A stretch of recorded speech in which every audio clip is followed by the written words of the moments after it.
Just yesterday, I was hanging out with my buddy EJ. Like any other Friday when he gets off work, I pull up on him and we watch anime or catch up with each other, and sometimes we hit a bar to play pool and vibe to music.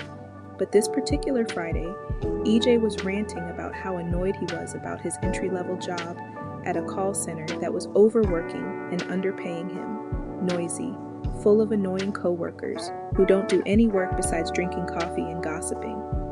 I immediately had a gut reaction to his complaints. It made me feel sorry for my friend. Then a voice told me to ask EJ this question. I knew it had to be my intuition, and usually when I get the gut feeling to ask further questions, God wants me to help guide someone to find their own solution.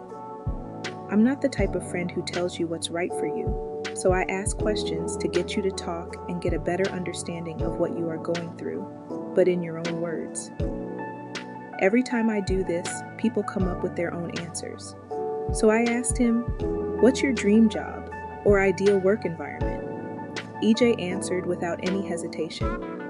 Overnight security guard at a cemetery. I'm sure you can imagine how shocked I was. I cracked up laughing before straightening my face again. No way, EJ, you're kidding, right? But no, he was serious. He said he wanted it to be just him, the graveyard, and his trusty sidekick, Ghost. His 6-year-old German Shepherd with a flair for barking at shadows. Here's a little backstory on my buddy EJ. He's a 25-year-old black guy, single, and lives a life that could be described as work, video games, and weed, with a side of not doing shit else. He used to dream of being a rapper, signed with a major label like Soulja Boy or Lil Wayne. But those dreams took a back seat to a steady 9-to-5 job that had about as much excitement as a wet sponge. His office job drained him faster than a bad horror movie marathon.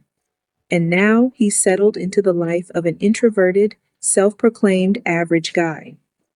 EJ's idea of a wild Saturday night involves making a new high score on his favorite game, Defender of the Digital Realm, and debating the merits of a different strain of weed. He's let himself go a bit, with his once lyrically above-average rapper identity now resembling more of a lost cause in a never-ending quest for the best couch cushion. When he thought about his future, it looked a lot like his current situation. Isolated and surrounded by the comfortable hum of his game console and ghosts snoring. He's convinced no woman would ever want him and sees his self-worth as closely tied to the amount of Doritos in his pantry. But let's be real for a second. When EJ said he wanted a job with minimal human interaction, I had to chuckle. Because here's the thing. If you're hiding from people just to avoid awkward small talk or dealing with office politics, you're missing out on something crucial. Instead of dreaming about working alone in a graveyard, maybe EJ should focus on improving his people skills, learning how to communicate better, connect with others, and build meaningful relationships might just make his life less bleh and more wow. I can see him living a life he loves and being excited about the work he does one day, if he changes the way he's going about life right now and transforms his self-concept by writing a better story, one more beneficial to himself and his loved ones. I know he'd begin to see extremely different results, in a good way. You see, it's not about escaping human interaction. It's about improving it.